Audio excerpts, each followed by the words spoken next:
The world is saved.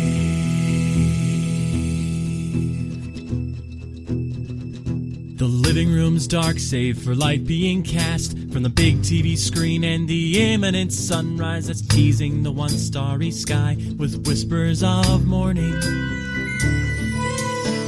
Hey, George. Hey, Lions. I'm in your house. Again, I think we might be making that into like a recurring thing. Yeah, so is think- this. Ow. Damn it. Yeah. So this is the first time that we have set up at a smaller table. Yes. It'll be the last time.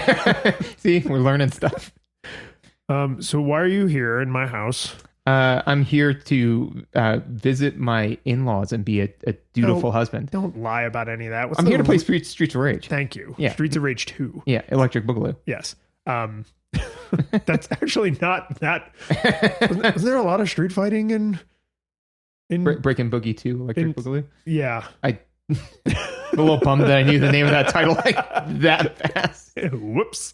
Just revealed something about myself I did not mean to. I mean, the movie that I watched like years ago. I don't know, probably. Yeah. I'm going to say yes, definitely. I'm definitely... No, Boogie Nights. Boogie Nights.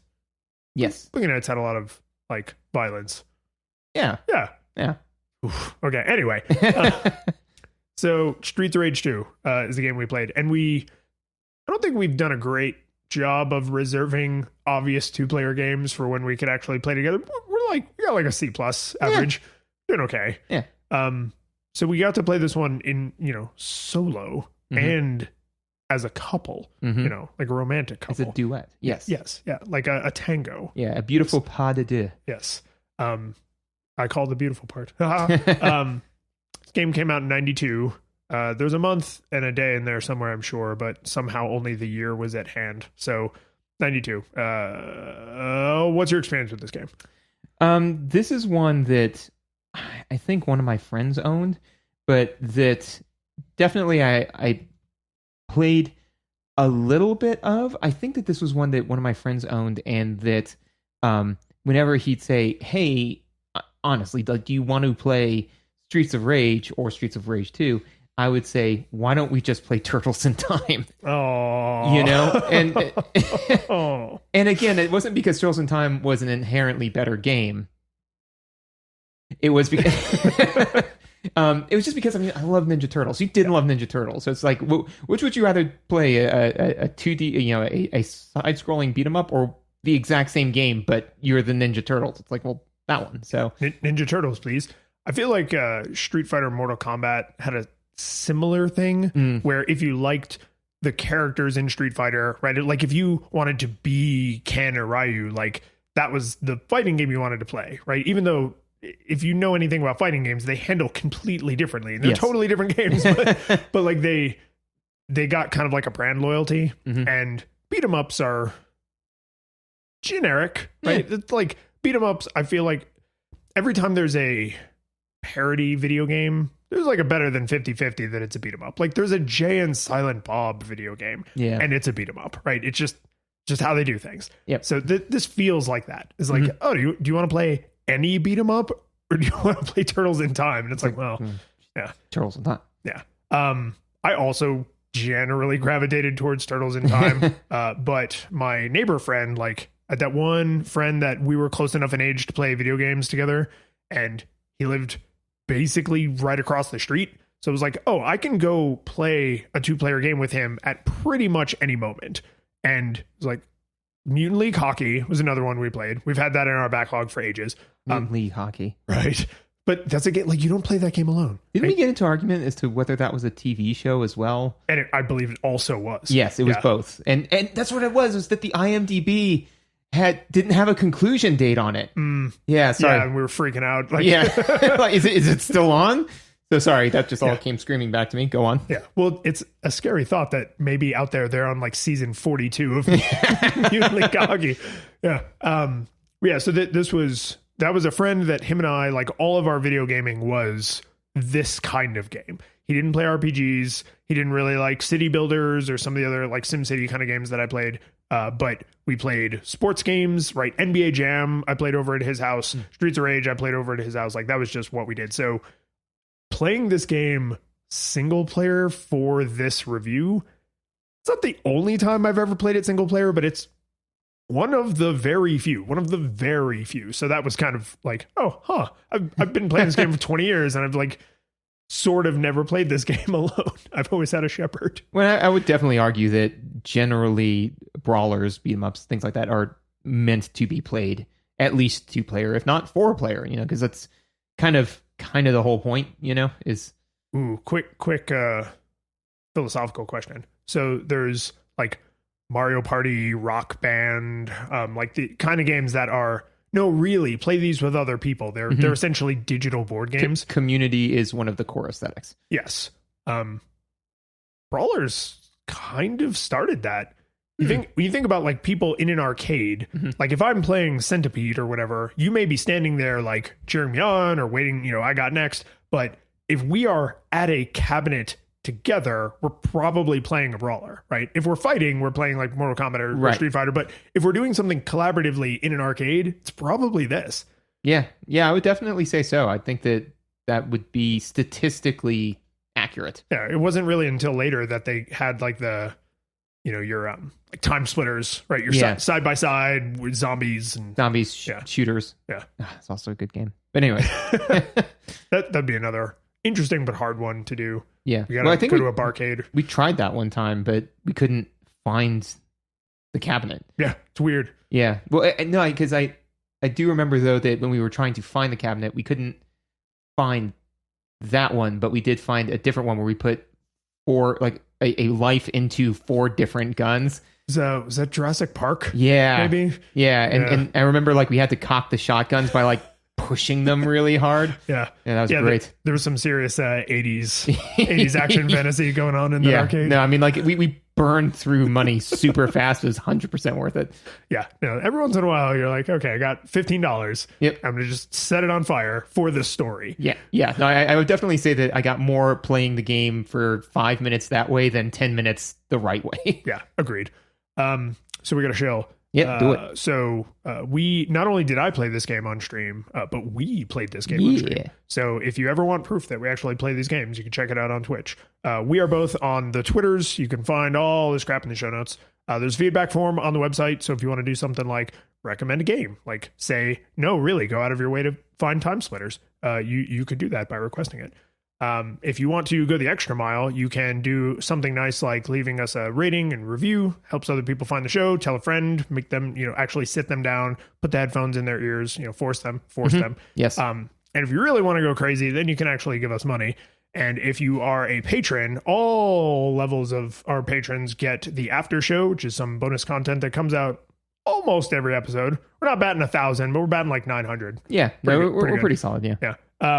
So, more show, and that's for all levels. And then if you back at high enough levels, you can get your name shouted out. And so we want to thank our 8-bit classics, Yarno, Wielder of the Knife, John, Stabber with the Kunai, and Kevin, Basher with the Pipe, and our 16-bit heroes, Jacob, the Katana Slicer, David, Thrower of Arcade Cabinets, and Michael, Max.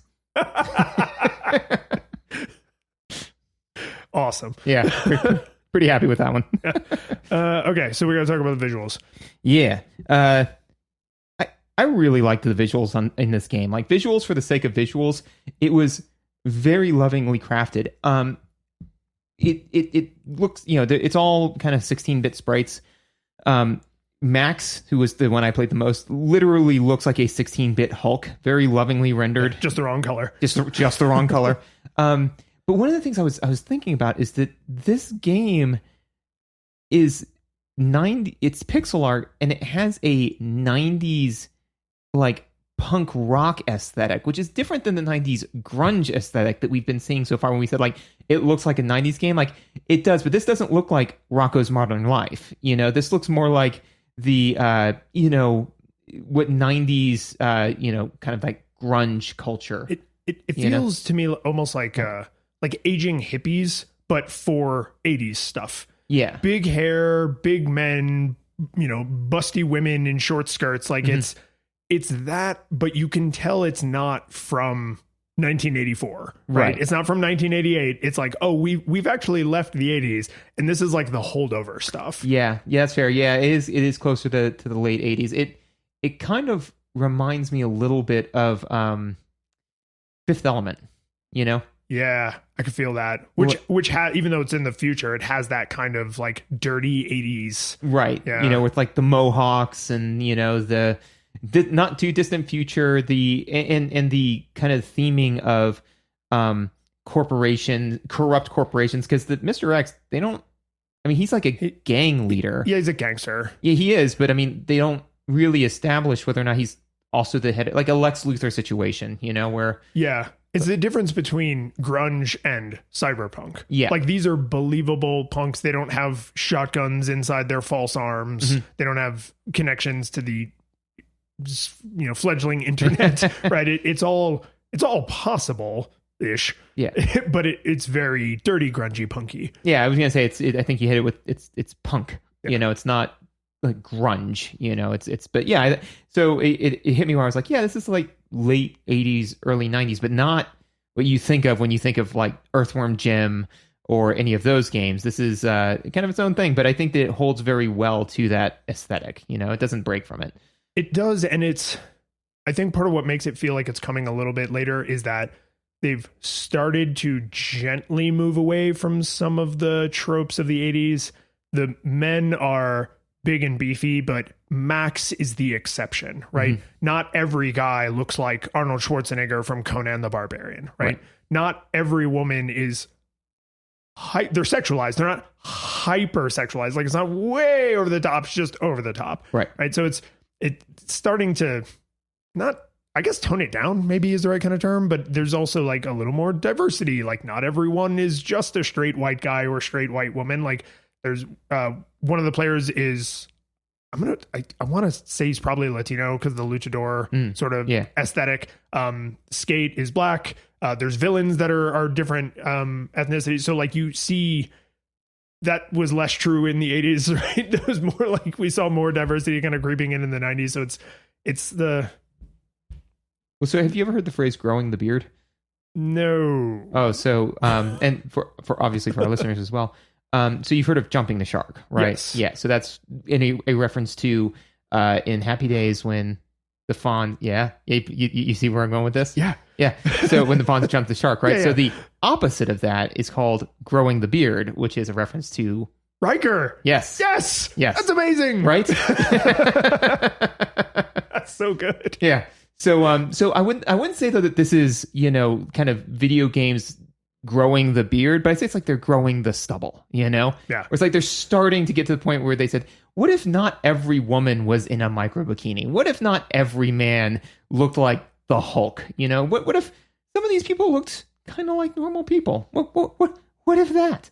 You know? And so they still have some incredible over the top stereotypes, but there's less of them, and not every person is one of them. You know? Trending in the right direction. Yeah, exactly. So it's not it's not there, but it's going in the right direction. Yeah, agreed. And the punk aesthetic helps remind you that this is actually a product of its time, because a lot of movies, TV shows, video games, stuff, like, they will make something that looks just like this today and then be like, oh, but it's like an 80s throwback. And it's like, no, you don't get to just say that so it's okay to put that woman in a chainmail bikini. Like, right. In the 80s, it wasn't even okay. So you definitely can't pretend now, right? So, but because this is very, you know, Mohawks and Thunderdome and everything, like, it helps remind you, like, oh, this is actually a product of its time, with all of the bad things that come along with that. It's kind of like a student that, you know, is getting C's, and you're like, man, why are you getting C's? It's like, well, they were failing the course, you know? So it's like, well, all right, that's good. But, you know, if all of a sudden, you know, you have an A student that suddenly is like, oh, I'm flunking tests on purpose, you know, like, isn't that, it's like, no, you were passing the test and then you deliberately started failing the test. Like, that's different. Yeah, so less cool than you think. I want to specifically shout out two things that just leapt off the screen at me. One is I accidentally paused during Max's like rushing super move where he does the like shoulder bash, I guess, and then like a little tumble at the end. that may be my favorite animation in the entire game, because not only is that move really useful, Yeah. but it's got this awesome blur, like smearing effect on it. So it looks like he's going 1,000 miles an hour, especially because he's so big. So it's Yes. just like he's, approaching light speed. So everything starts to blur. He does the cool little tumble at the end, and it's so well drawn. It feels so heavy and powerful, which it is. Like, it's a big, heavy, powerful move. Especially when you realize you could like chain link multiple hits. Yeah, that with was it. weird. Yeah, but it's like it feels just the way it looks. Like when Blaze, she has like a little back, what you call it, like a somersault kick. Yeah. Just like a backflip kind of kick thing.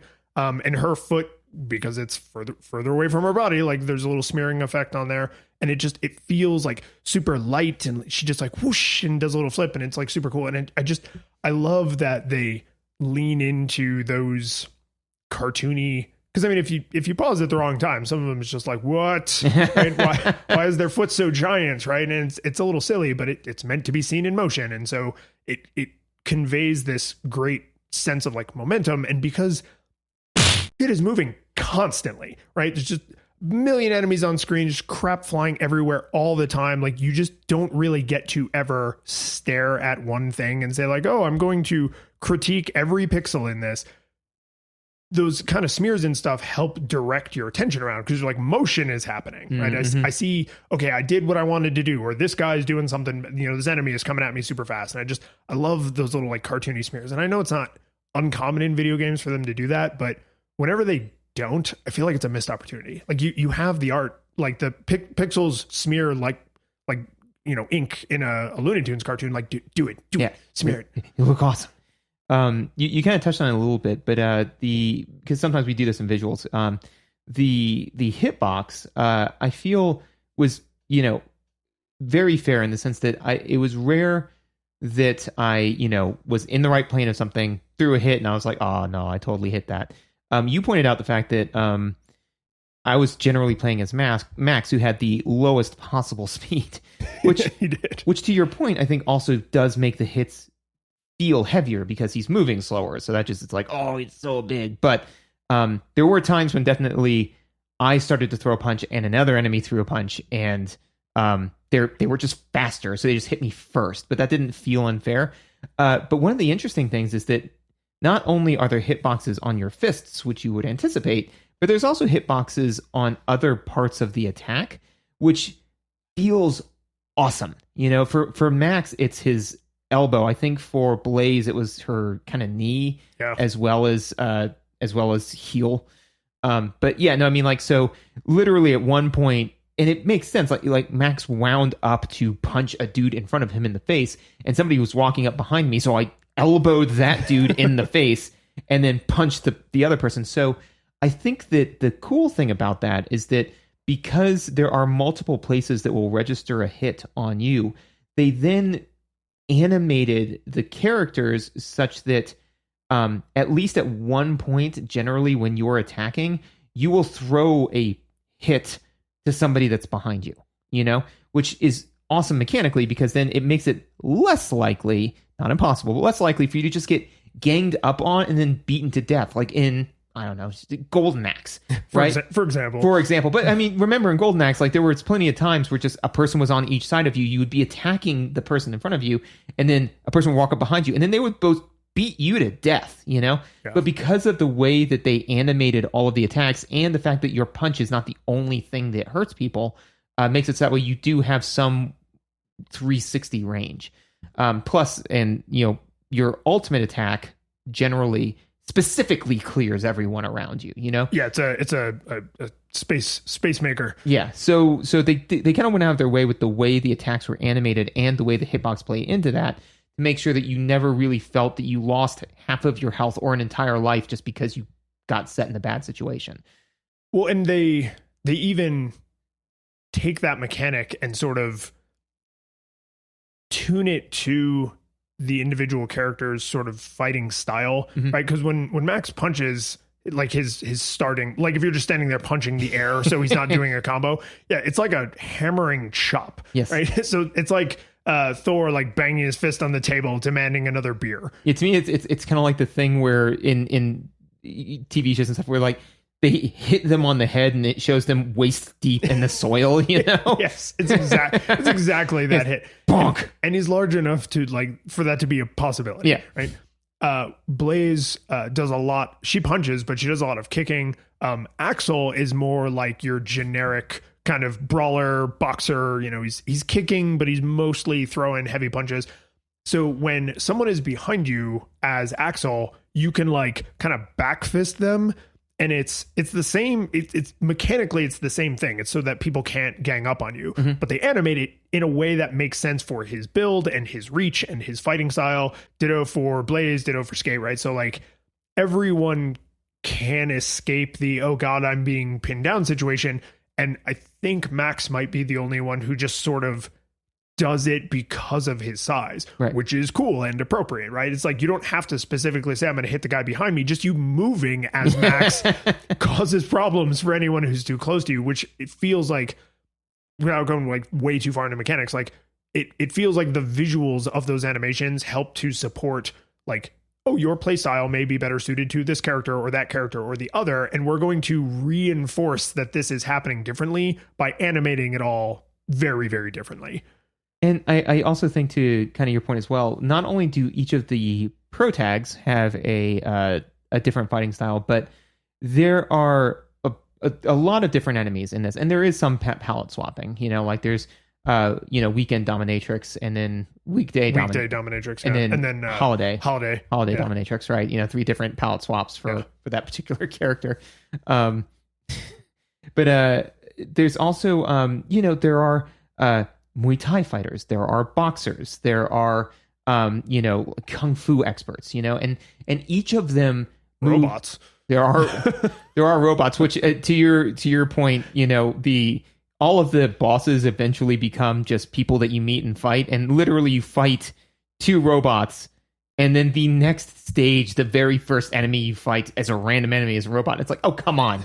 It's like he just went and put on a fake mustache. And he was like, no, I am new enemy robot. So I like that as well, because again, it kind of helps the game from getting too stale, because you're not just fighting hundreds of foot soldiers, it's this person fights like a Muay Thai boxer. And I think that there could be some in this, and I apologize if this is blind of me, but there could be some, tangential learning there, right? Because if all of a sudden you're what's that guy, and because of the clothes, because of the clothes, right? The posture, the way that they're holding themselves. And it's oh, well, that person is, a kung fu expert. What's kung fu? What's Muay Thai? What's, flamethrower baseball dude style, That one seems like it's hard on the heart, because you have to be really big. Yeah.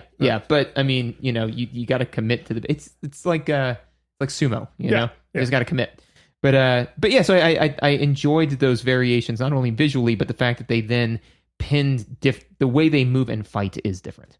Well, and I think in the early days of Nostalgia Goggles, we both justifiably were pretty hard on palette swapping, and as time has gone on, I think my understanding of the utility of palette swapping has started to kind of refine a little bit.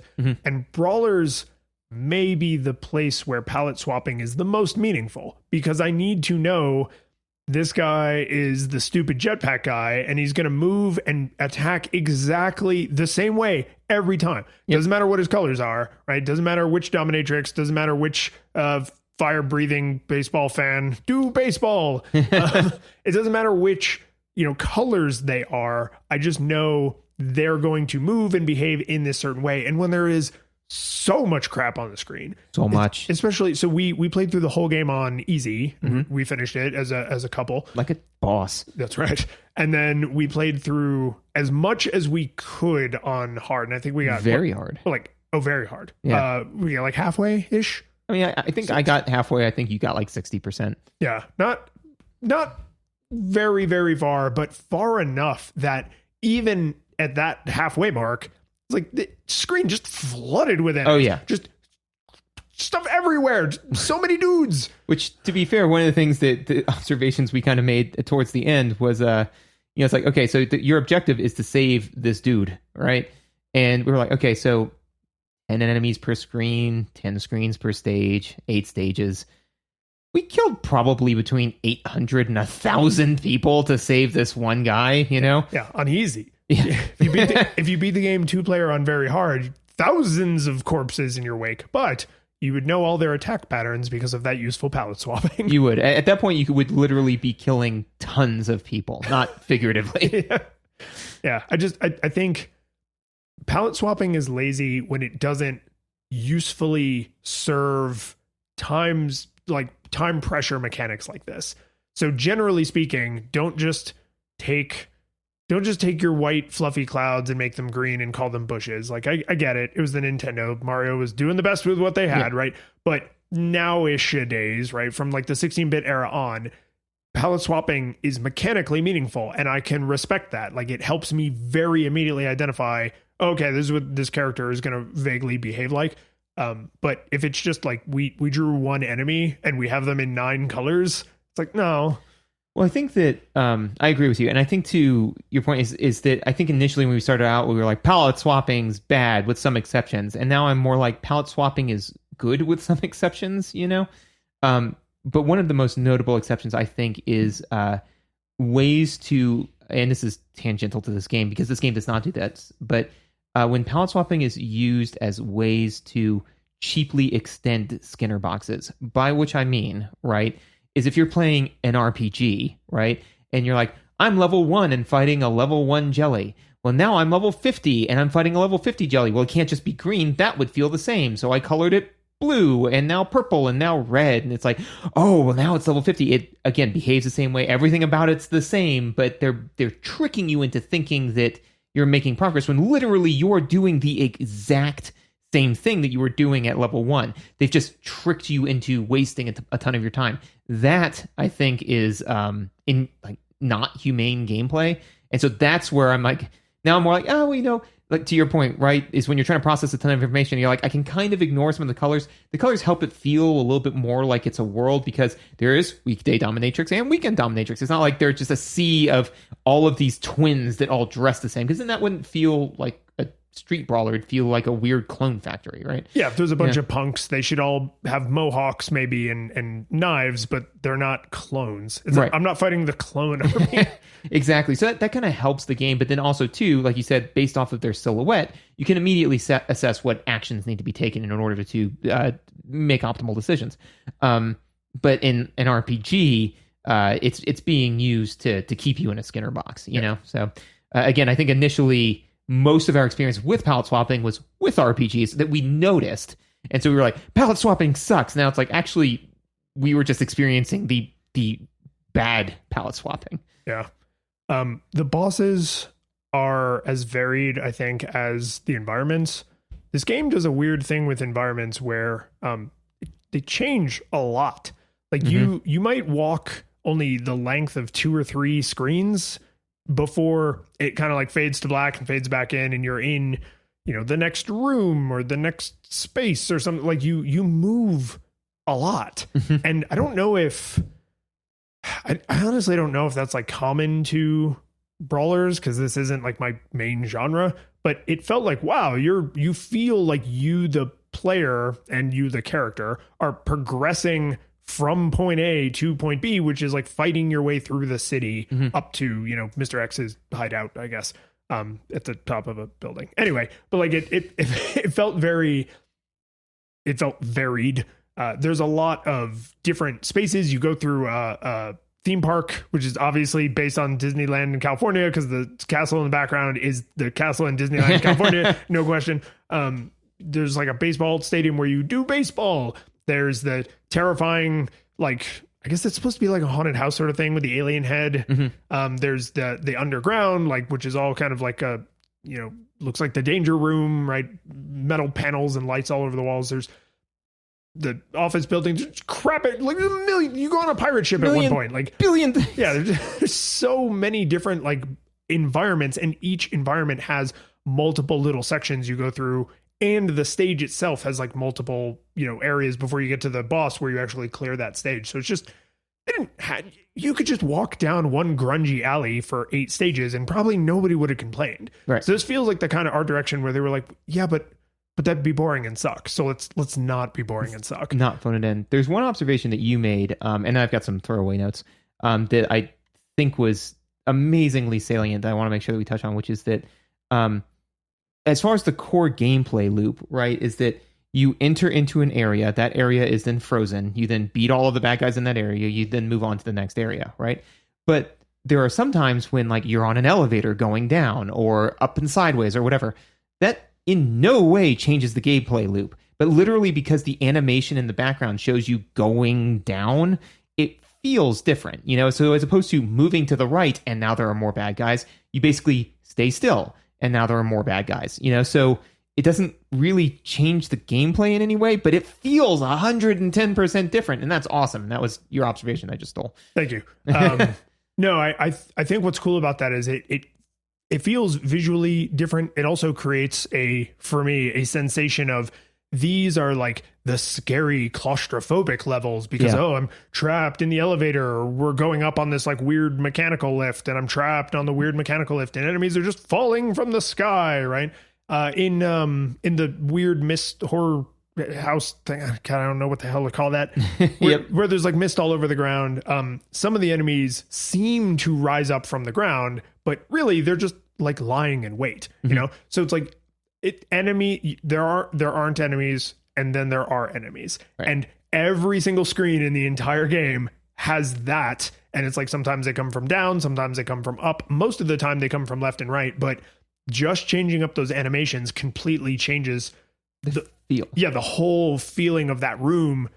Even though if you just blacked out the background entirely, every stage would play identically. Yes. And I love that. It's almost like an optical illusion. Like, oh, we can change the way the player feels about like, oh no, this is the claustrophobic stage where enemies just keep coming. It's like enemies always just keep coming. I mean, that's the game. It's basically like the equivalent of restaurants that put like a chest height mirror, you know, along one of the walls. Like literally at one point I'm like, this restaurant is huge. Oh no, it's really small, but it just feels bigger. It feels about twice as big, right? You know, it's that kind of stuff. I've got some throwaway notes unless there's something big you want to tackle. The only other thing about the visuals that I wanted to dive in on, just because I called it out sort of a second ago, is the enemies start to get a little samey just because their quantity of bodies they're throwing at you is so high that you start to see the same enemies a lot.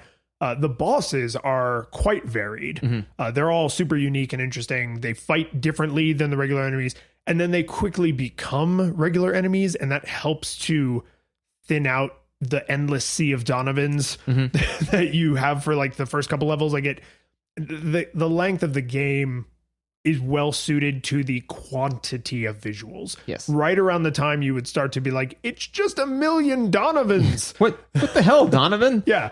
Right around the time you would start to be really annoyed by that, the game ends. Yeah. So there's the amount of palette swapping and the amount of variety in regular enemies and then bosses turn into regular enemies is like, it's a perfect little fit. Yep. And I thought like, wow, that must be tough to balance. Like, can we not keep drawing more art assets? This is very time consuming and expensive. Like, we need enough and no more than that. Yes.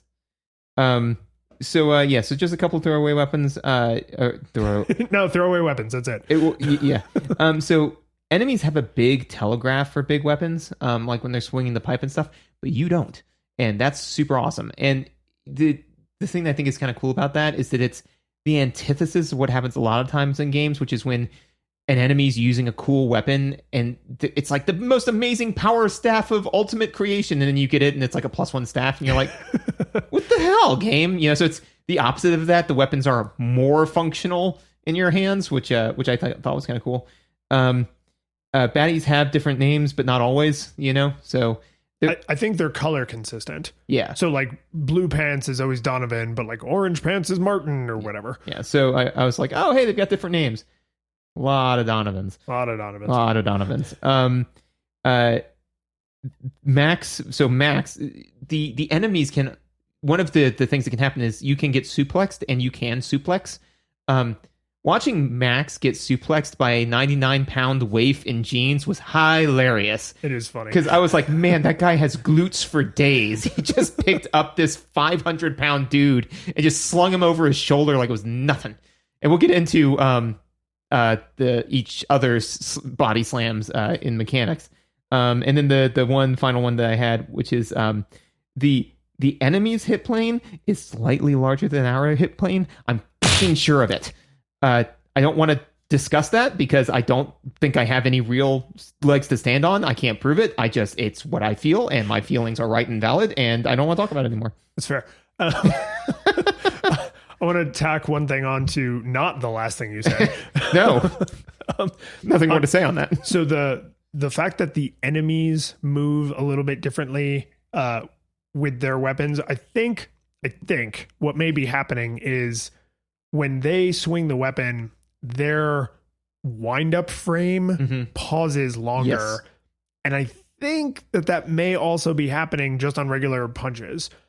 For the player characters, this is like the one place where they really obviously phoned in the visuals. There may be other places where they phoned them in. This is the only one that felt obvious. Is you hold the weapons, like the sprite is just in front of the hand that's holding it. So for most weapons, because what do we decide? There's 4. There's the knife and the kunai, and then the pipe and the sword. I mean, I think I had 6 here when we introduced our patrons, but oh crap, what were the other 2? Arcade cabinets and Max. Oh, okay, yeah. fair, yeah. But the canonized ones, yes, there are 4. Well played. I never figured out how to pick up Max. I think that you did, as Blaze, several times learn how to. You did throw Max around like a weapon a couple of times. That's true. Yeah. See, he's a weapon. Fair. But so you hold the weapon in like whatever your idle posture is, and then you swing it with whatever your striking animation is, and probably 8 out of 10 times that's fine. And then the other 2, it looks so silly. But the nice like shorthand thing that the animators get out of that is they don't have to draw weapon holding animations or weapon swinging animations, probably for the heroes or the enemies. It's probably just put this sprite there and extend the hitbox, right? Which I'm fine with. Yeah. Like for the amount of effort they put into other animations, like I get it. Not everything can be that lovingly crafted, but every once in a while it makes for some very silly looking, especially in Max's hands, because he's just such a brute. I thought I was on throwaway notes. One other one that you made me think of with the animations is this is in stage 1, and it just absolutely tickled me when I finally realized it, which is that there are enemies wielding pipes that come out of the sewer, and literally the sewer manhole cover just opens and they vault straight up, pipe over their head 20 feet directly out of the sewer. Yeah, I mean, from ground level, they're easily 4+ feet in the air. Plus, they had to jump out of the sewer. So even if they were on the ladder, they're still jumping 6-7 feet. Yeah, so lats for days, because I imagine that they're on the ladder and then they just... Oh, and vault up. And they just pull themselves up and then have the pipe over their head. So unsheath the pipe. Yes. Yeah. So, I mean, just kudos to these guys for, and then immediately beaten to death by Max and Blaze, so I want to know their story. Like how many squats did they do? What kind of juice did they drink? I think, I imagined it as they're standing and they jump up and headbutt the manhole cover out. And the thing is, I'm not sure which one of those is more ridiculous. like vaulting yourself 7 feet in the air or jumping 15 feet in the air are both pretty absurd. Yes. But anyways, I wanted to bring that to everyone's attention. Yeah, no, that's fair. And that is, honestly, that's maybe one of the silliest anime, because there's a couple of bosses that are super powered, right? They're crouching tiger, hidden dragon levels of flippies and jumpies and speed and stuff, but those are normal enemies, and that's just the way they enter the screen. Yeah. So that's probably the only thing that is just that was dumb. How weird. That's not how physics works. You silly sewer dwellers. Audio? Yeah, go for it. Every song in this game is a banger. Yeah. And what I think is interesting about this series is if you go on to the internet, don't tell anybody I told you this. But if you go onto the internet and you find people talking about the soundtrack from this series, because we played the second one, there are now 4 of these, right? 3 on the Mega Drive, and then 1 on modern consoles that came out like a couple of years ago. There's some serious tribalism going around about which game had the best soundtrack. And I think that's kind of awesome, right? Because nobody ever says, no, that game has a terrible soundtrack. This game has a good soundtrack. It's, I love the soundtrack to Streets of Rage 2. And it's like, well, my favorite is Streets of Rage 1. And then somebody else comes in and they're like, I really think that, like, you know, level 4 from Streets of Rage 3 is the best one in the whole series, right? It's just this like love fest. Yeah. Not tearing each other down, just trying to build their team up more. And it's like, that's fantastic for the music. The sound effects are so bog standard, it's shocking. Yes. But the music is just, every track is so good. And actually, while I was looking up, because I have like reference visuals up while we record, I found out that they released the soundtrack to at least Streets of Rage 2, maybe to other installments in the series on vinyl.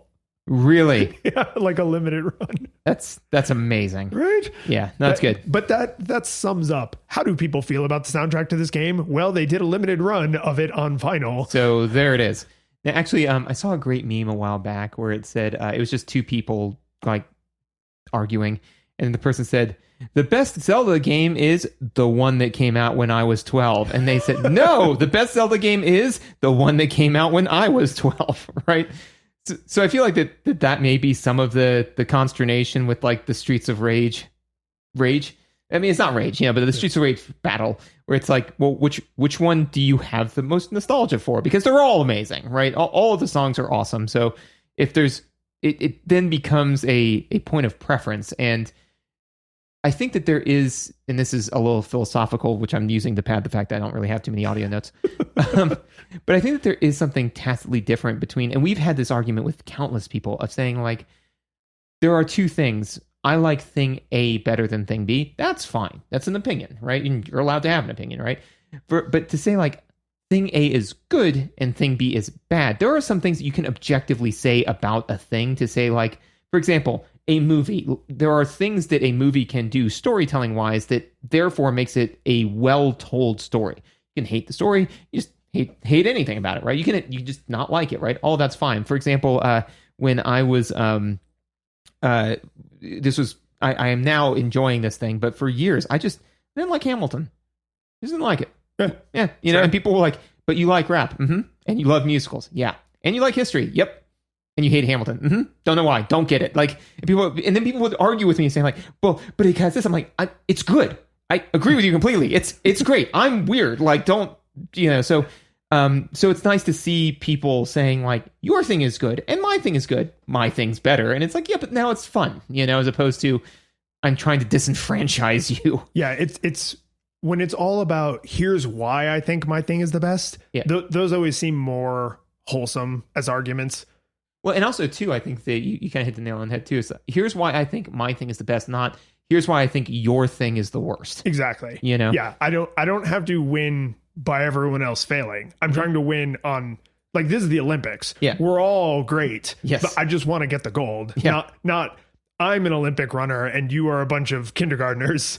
and so you will lose, not I will win. Yeah. And this is weird that I don't know if they lucked into the soundtrack being so good. I don't know how different the labor is for like music composition versus like the Foley sound effects kind of stuff. But these sound effects left like no impression on me. Nah. So the one thing I will say for them, and this always sounds like a dig, and it's really not, is it's a brawler, so just like a shoot 'em up, in a beat 'em up, there are certain noises you hear infinity billion times. Yep.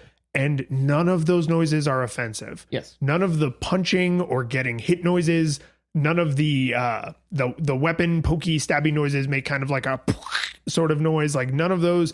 Boing, boing, boing. Oh man, I would pay money for the the stabby knife to make that noise, especially the one kindergartner guy that just kind of runs at you. If it hits you.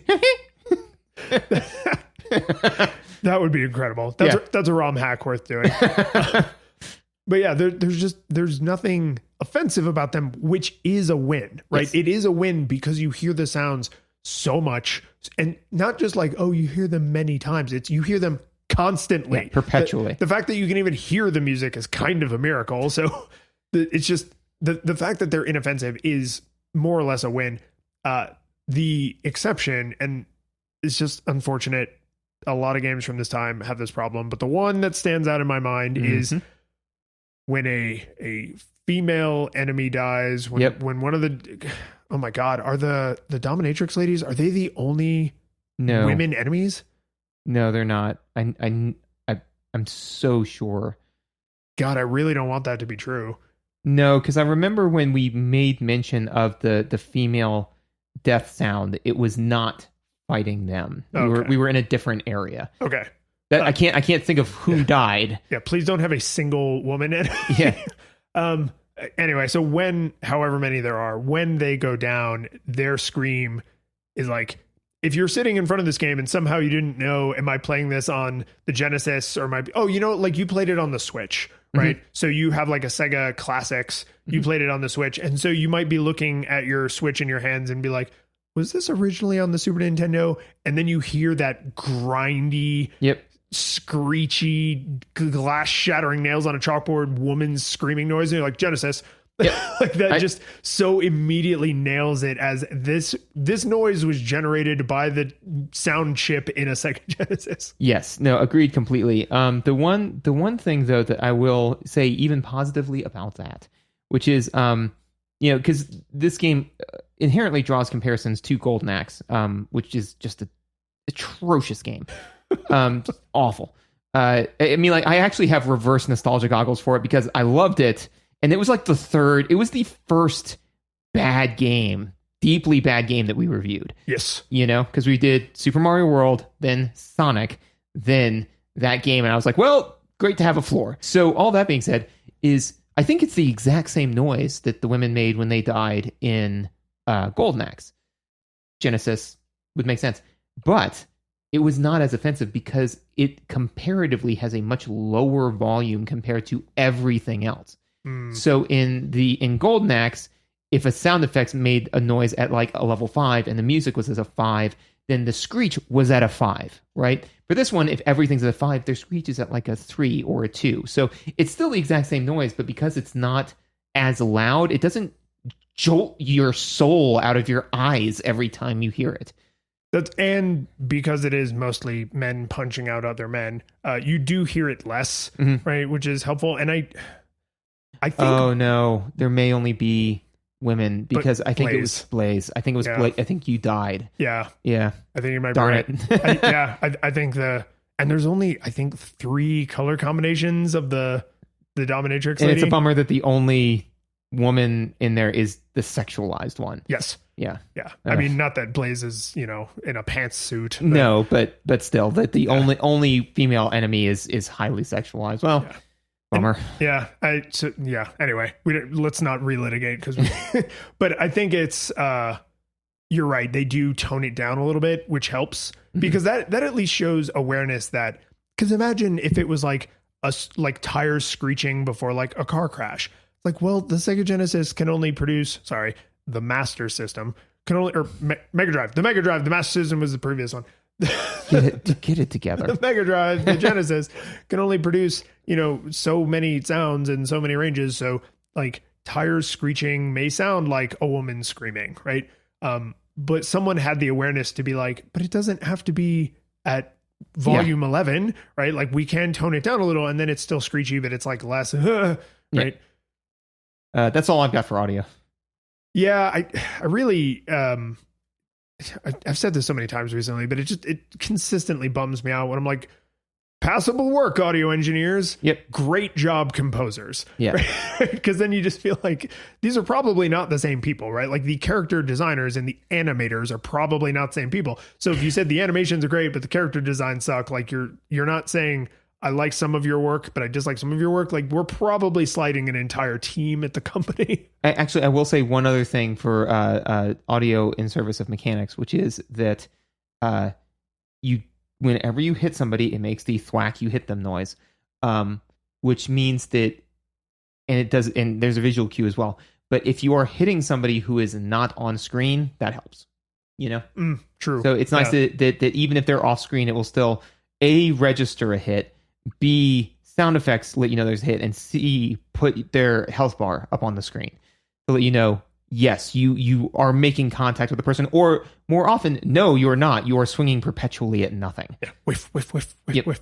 I'm actually going to use that thing you just reminded me of as our segue into controls and mechanics. Nice. Because you just reminded me that when we were playing co-opular, I noticed that the health bar of your opponent doesn't just show up on screen, which is nice. It shows up underneath your health bar, meaning not underneath my health bar. So I know, like, if we're both fighting Donovan, like, I know your Donovan is almost dead and my Donovan still has half health, right? And I thought that was kind of neat. But the thing that actually made me notice it is a few times, not a bunch of times, but a few times we successfully pinned like a boss, because the boss characters are almost always larger. Yes. In fact, I think they're exclusively larger. I don't think any of the bosses are the size of like the normal street punks. Oh, yeah. No, not size of normal street punks. Max is larger than many of them. Yeah. Okay. Yeah. But so the bosses are all giant, which means they're large enough that we can hit them without being at risk of hitting each other. And then you see the health bar for that enemy under both of our health bars, because we are fighting the same enemy at the exact same moment. And I was just like, it's super subtle, and it's not like I'm staring at it and like counting down the seconds until the enemy's defeated sometimes. But I just thought, I was like, oh, it's a thoughtful touch.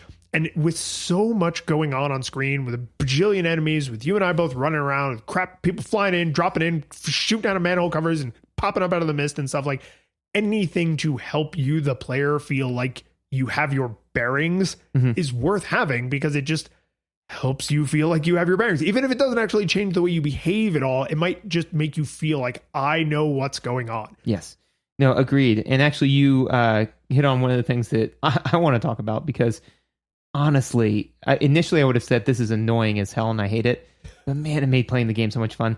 Friendly fire is super on in this game. Super on. Yeah. And we found that out in a hilarious way, which was that Max went up to Blaze and lovingly hugged her from behind. And we were like, what's going on? I was like, oh man, maybe there's like a super move we're going to do together. And I suplexed you into the ground. Like, oh my God. Yeah. If you stop on the grab like frame of animation and it's the two player characters, because I had the exact same thought. Yeah. I was like, oh, are there twin moves? But no. Nope. Just pounding people into the ground.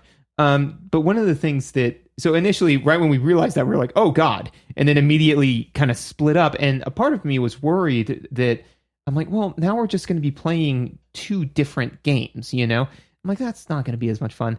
But the game really does kind of force you perpetually to be near one another and kind of cognizant of that.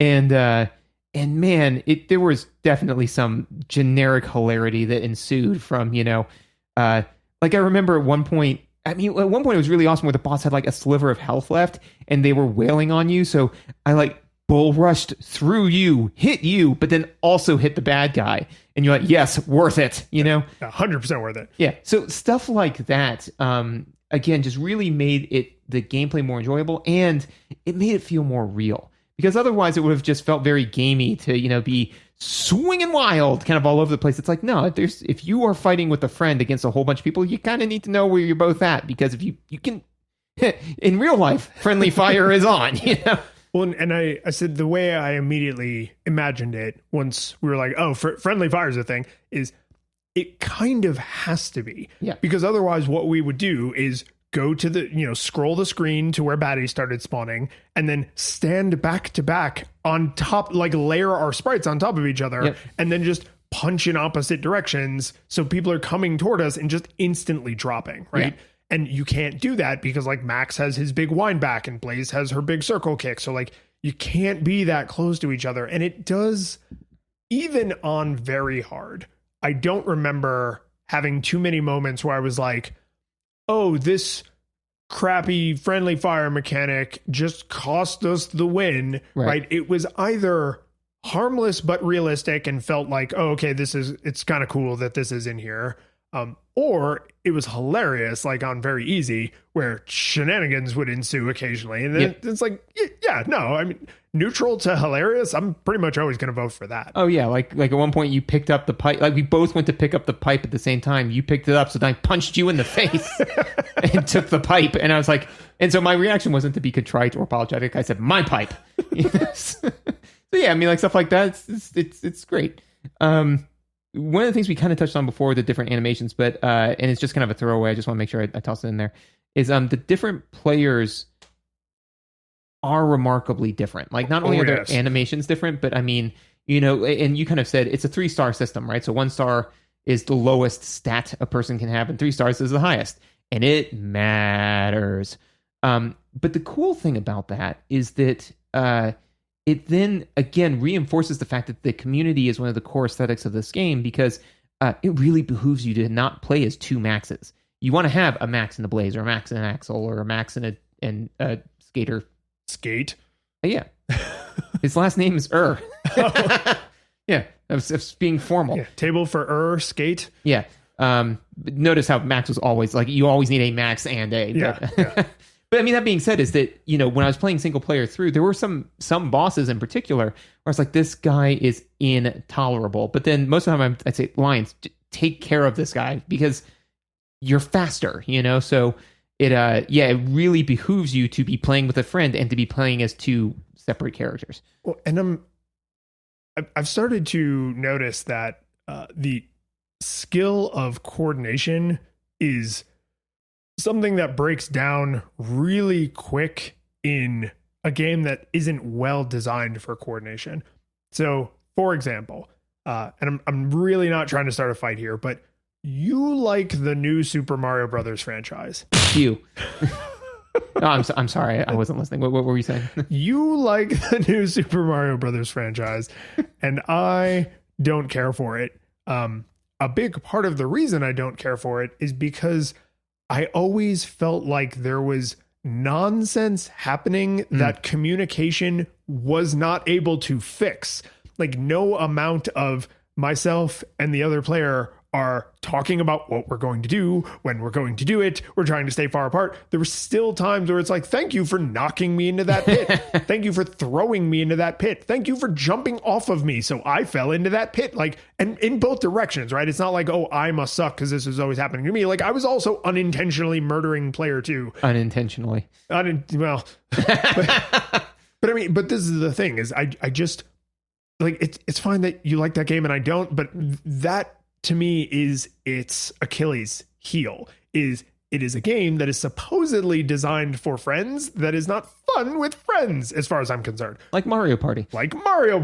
Supposedly designed for friends and is just random bullshit. So you have way too much of that in some games, and then you have a game like Streets of Rage or Street Fighter or some of the Mortal Kombats where it really feels like they thought about it. They thought, this game is obviously meant for 2 friends at the arcade cabinet, for 2 friends sitting on the bedroom floor, 6 inches away from the television. Like, that's how this is meant to be done. That we have to nail that. Like, I would almost accept saying like, oh, this game or brawlers in general aren't very fun single player. And maybe you think they are, maybe you don't. Like, for me, it's only about 2 player. Mm-hmm. Like, the single player mode in this game is like kind of the way people talk about the single player in versus games. Well, I was thinking in like Halo, right? Or like Counter-Strike. Like, yeah, they have campaigns. It's not what anybody goes there for. Right. I can't imagine someone saying, I love playing brawlers single player and also hate playing them 2 player. Like, I mean, I'm sure those people exist. And I mean, whatever, butt for every seat. But like, so weird to somehow take something that was designed, it's a seesaw, right? Yeah. And it's like, no, I like to just sit on the seesaw and then just jump as high as I can and then smash into the ground ass first. And I'm like, really? I mean, okay, but like that, two people, no? Okay, okay. I'm just gonna go play Streets of Rage, I guess. Yeah, whatever works for you. the game again. Community is definitely a core aesthetic for this game. So there are 4 difficulty levels. Very easy. I think it's just easy. Is it? Slap no. Max bet. So it's easy and then very hard. Yeah. Is that it? So easy, normal, hard, very hard. Yes. Okay. Yeah, I think. You may be correct.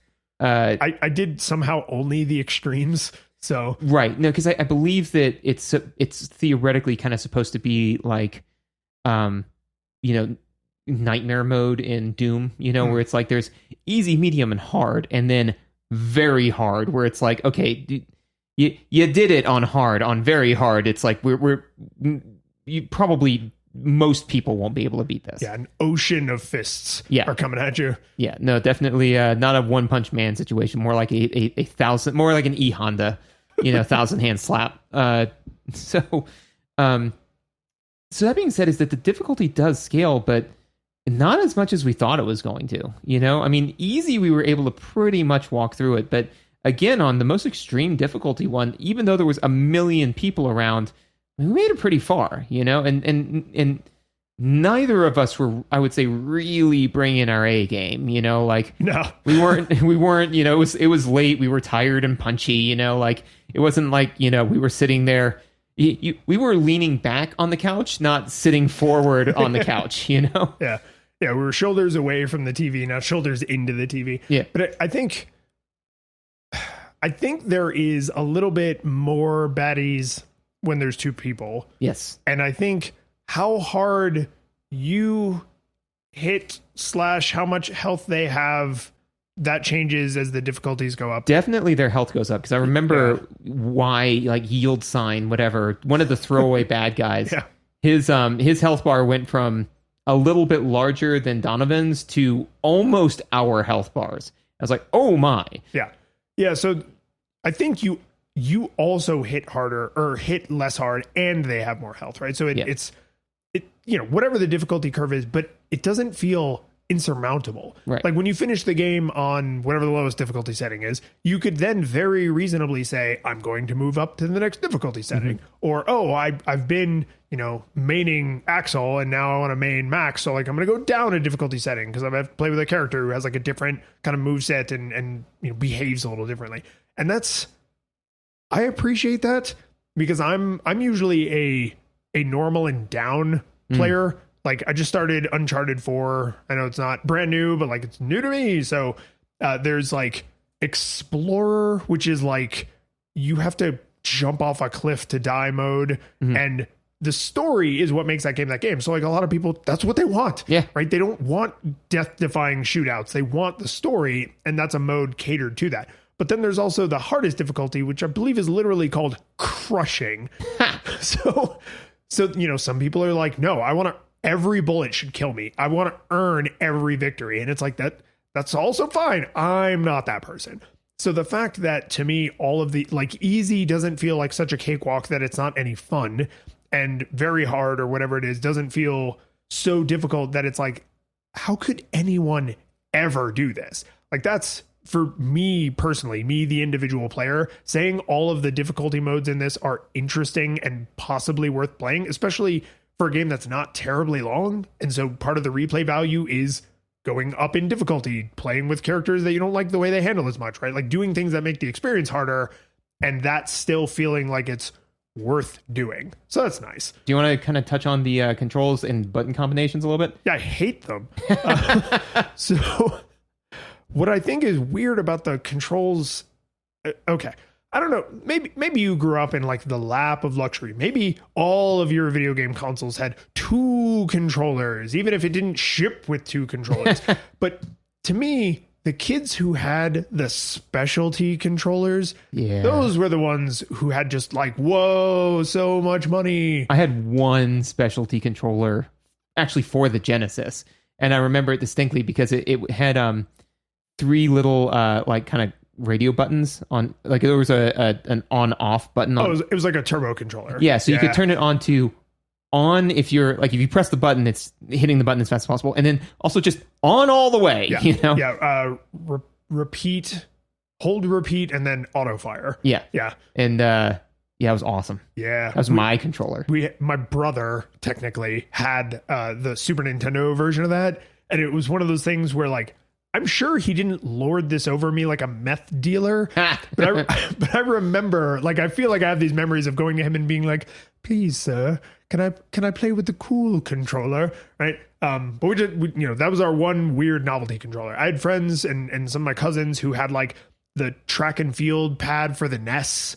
Right, people who had like the NES Zapper, and then on the Super Nintendo and the Master System, the Mega Drive, there was fight sticks. I think the original Nintendo also had a fight stick, but oh my god, who cares? So on the Super Nintendo and the Genesis, where good fighting games were, you had fight sticks, which is like a tiny arcade desk top thing, right, with a joystick and then big buttons that you press with your fingers, not with your thumb.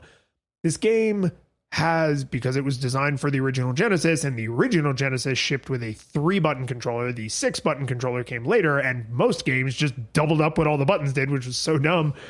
They decided, okay, we need you to be able to do your special with 1-button press, we need you to be able to attack with 1-button press, and we need you to be able to jump with a single button press.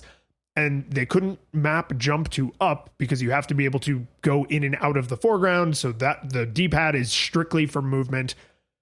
So they decided, we will map one thing to A and B, and then we will map this other thing to B and C. And man, with my adult-sized thumbs, I had trouble making those movements fire. The only time, and I know it's not the controller, and I know it's not the game, because if I turned my hand sideways and did it with my index finger and middle finger, I could make it work 100% of the time. So it was like, did I even know about this as a kid? It's in the manual, but like, was I able to do this as a kid? Did I just mash my palm against the controller? Like, it's bad. I don't like it. It's not a good choice.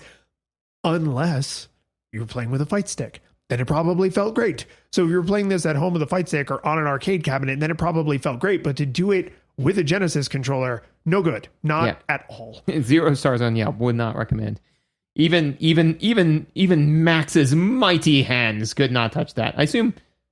So Blaze is Blaze and Axel, but Max, his last name has to be Power, right? I just assumed his entire name is Max. Like Cher? Yeah. Yeah. It's like Axel Smith and Blaze Johnson and Max. So no, I agree and co-sign on all that. The one other thing, and these are kind of throwaway notes, but one, so there is a difficulty setting. There's also dual mode, so. Oh yeah, like Street Fighter mode, hidden inside the menu, or not hidden, but there. Yeah, and so like I kind of like that, because inevitably there would be times where you would probably say, I just want to slug it out with you, and so instead of clearing a level full of bad guys and then slugging it out, you can just slug it out, if that's what you want to do. So it cost them none's money to make that mode. So and they don't market it this way, but like newer fighting games often have the put me in a room where the background is a light gray grid so that I can see exactly how far my punch reaches and exactly how high I can jump, because I'm going to go into tournament play and there's $10,000 online. This is not anywhere near that sophisticated, but it does serve the same purpose. You could go into dual mode just to see how slowly Max really moves and how far Skate really can jump when he does his little dive thing. And you could use it as like safe practice space, because the main game is timed. So even after the enemies are defeated, you can't just stand there like an idiot. You gotta move on. Yes, agreed on all fronts. Your power move uses health. I think that's important, because otherwise, why would you ever use anything but your power move? It's not slow enough to not use it. Because a lot of times it's like, oh well, yeah, you could use your power move all the time, but you move slow as dirt. It's like, no, it moves pretty fast and is very powerful. So I kind of like that trade-off, because the idea then is you only really use it in situations where you are likely to lose more health by not using it, So definitely when we were, especially with bosses, right? Because you're going to get all your health back afterwards anyways, sometimes. I don't think that's true on the harder difficulties. Yeah, no, because I remember definitely making that gamble before the baseball thing where I was like, I'll get my health back. And then, nope. But that being said, is that, where you'd be fighting a boss and then you just slam into them. Felt good. There's delicious garbage food, which is kind of a trope of these games. There's delicious food inside things that clearly don't have enough volume to hold the chicken. Yeah. Like street barricades, like on sawhorses with a single 2x4 across them. I really want to know how some of the arcade cabinets smelled having roasted chicken in them for an indeterminate amount of time. Yeah, they're always fresh roasted chickens too. Yeah, it's not. Oh, you know, which means somebody's replacing the chicken. No, huh. This is the dumbest headcanon, but just follow me on this. You can occasionally transmute things into roasted chicken. So it's not that the roasted chicken is inside. It's that like occasionally, and I know it's always the same places in every level, which is why this wouldn't work, but occasionally you can transmute this bar chair into a roasted chicken or an apple or bars of gold, right? Yeah. So it's not inside the arcade cabinet. You smash the arcade cabinet and you reconstitute its atoms into a roasted chicken. Well, I feel like such a goddamn moron even just saying that out loud. Well, yeah, either that or there's frozen chicken, right? And you hit it so hard that it cooks the chicken, Ooh. Oh, you know what it could be? It's that plus in Back to the Future 2, the dehydrated pizza. It's like the size of like a hockey puck, but then when it gets reconstituted, it's like an extra large pizza. Yeah. That's how they fit it in there. Yeah. So it's a tiny dehydrated, like flash frozen chicken, and the might of Max's fist reconstitutes it into a full-sized fresh roasted chicken. Because you punch it so hard that it cooks it, and you're punching so hard that you're compressing the water vapor in the air to create water in order to hydrate it. Yes. And hydrate it. Yeah. All right. Yeah. No. Now I'm in. It took some workshopping, but we got there. And then the one final thing, and this is a slightly more than a throwaway note, but is that you don't share continues. And initially we were like, yay, you don't share continues. But I thought about that and I've changed my tune, which is that you don't share continues. And the reason why we were happy was because that meant that we both had 2 continues, or you just pool continues, right? In the sense of the reason why I don't think that it's the call here is because when we were playing on Very Hard, you were playing remarkably better than I was, which means that literally I died and you had only used 1 continue. So you had like effectively 8 lives left, So I was like, well, I guess I'll go make a drink, So so I don't think that that's in a game that is made for co-op. I always like it better when they do a thing where bringing player 1 back is damaging to player 2, a lot of times, like, I'll hit start and then I come back with half my life left, but I take up half of your remaining life. Also, too, one of my favorite ones is like in Enter the Gungeon, where if player 2 dies or player 1 dies, the chest that would have a gun in it now has player 2, which is way worse, because I'd be playing that with Teddy and he'd be like, Dada, look, I'm back. I'm like, yay, you're back, son. I could have used that weapon though. I wish you were a gun. Exactly, because I'd be like, you're going to die again in 2 minutes. I could have used that gun for way longer than that. So what you may be ferreting out is, so we did not check because that's not a thing we do here. Nope. I don't know if this series started in the arcade, if it was in parallel released in the arcade, or if this just plays like an arcade game but was never actually in the arcade. But regardless of which one of those things is true, this continue thing smacks of arcade. Yes. Because it's quarters. Yeah. Right? So we don't have continues pooled because we don't have quarters pooled, right? It's right. I need you, the person literally standing next to me, to put more literal money into the literal machine. And even if they didn't actually pull this game from the arcade, which I honestly don't think that they did, but even if they did, that is a design decision that is reminiscent of I'm pulling this from the arcade, right? Right. I think almost anything else would be better on a home console, because it's like, you know, we pool continues, or we have infinite continues, because oh my god, who cares? I already paid for the game. Also, this is another thing that's like reminiscent of it came from the arcade design thinking, is you can dial up and down how many lives you have, but not how many continues you have, because how many quarters do you have? That's how many continues you have, right? So there's just, it's one of those things that, whether they literally ported it from the arcade or they just made a lot of arcadey decisions because it's a beat 'em up, it's just like, because it's one of the few things that interferes with it feeling like a more modern experience. And Streets of Rage 4, which came out in the last few years, pretty recently, I guarantee you handles continues differently, since it was released directly to PC and home consoles.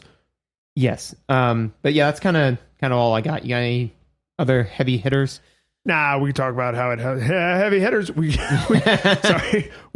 talk about how it held up. So, how'd it hold up? For me, I'm going to give this game a begrudging nostalgia monocle. This game should be no nostalgia goggles required, but the only thing that pushes it into nostalgia monocle for me, literally the one and only thing, is sometimes, especially on the harder difficulties, you just get overrun and there's not a damn thing you can do about it because they wanted your quarters, right? Or they learned from the design school of wanting your quarters. And that is, for me, instant experience ruiner. Just, there's nothing I could have done to escape that, right? There's no creative button combination. I don't have a way to clear, my surrounding area. The button combination to defend myself when I'm being pinned down isn't great, or whatever. The hitbox is slightly off, so I should have cleared all the enemies away, but instead I cleared all of them away except this one, and then he murdered me. Like, that's something that modern brawlers have struggled to fine tune, because it's really hard when you have that like weird, vanishing into the background pseudo z-axis. How do you decide where the hitbox starts and stops for the enemies, for the player, for special moves, for weapons? And it's hard. It's not that it isn't a hard problem, but the thing that pushes it from no nostalgia goggles to nostalgia monocle is you will care about that happening in single player. So if you can play this game exclusively with other human beings, no nostalgia goggles required. If you're going to play it in your Sega Genesis collection on your Switch by yourself, nostalgia monocle. And I would agree with that. I would actually give this no nostalgia goggle required, simply because I believe that one of the core aesthetics to this game is community. So, it would be like saying, Halo's not that great. Well, I mean, how do you play it? Well, I mean, I played through the single player mode like 3 or 4 times. I don't really like it. And it's like, well, have you ever played it with friends? No. So I think that this game, most brawlers, but I mean, especially this one, it's just made to be played with a second player. I mean, when I was playing it by myself, literally, I was probably going to give it a nostalgia monocle or a full nostalgia goggles, because I'm like, this is so repetitive and I don't care, But then when you and I were playing it, I had a blast, man. So I'm going to do something I don't think I've ever done before. I'm going to change it. Ooh. And here's why. And you know what I really appreciate is you could just edit. Yeah, good. Yeah, no, I'm going to be honest, because I think the thought process here is meaningful, which is radio edit. No, I think the thought process here is meaningful because we had the opposite problem when we played GoldenEye. GoldenEye is a game that was designed to be played single player, that has a co-op mode, which is the only fun way to play GoldenEye. This game is a 2-player game that has a single player mode. So I don't think it's fair to penalize it for the single player experience when the designers knew full damn well, no, you are supposed to play this with your friend. That is the entire point of this game. So yes, I'm going to say no nostalgia goggles required if you play it correctly, which is with another person. Right. Yeah. So basically the game's made to be played with 2 players. It has a 1-player mode. That's not the way to play it. It'd be just like with like Overwatch, you can play against AI. You can play against AI all day long. But single player in this is the practice mode for 2 player. Yeah. So that way, when you play with 2 player, you don't have the person saying like, come on, Donovan, get your mess together. But yeah, no, I mean, I would definitely say that, you know, like the energy this game puts forward into being a good game is at max power. It's the game you know you want to touch, but you cannot touch. The curtain falls, the music plays, the credits roll, then it all fades to black, and you're left by yourself. The fanfare is gone, there's no player two there by your side to share victories won. But as you slowly progress down the hall to your bed, a few great events leak back into your head from the time that you spent traversing the land, battling evil, fighting the darkness, just sword in hand. Your memories creep in with the edge of a smile. You realize again what you lost for a while. You never think back, much less on how you saved the day, than on all the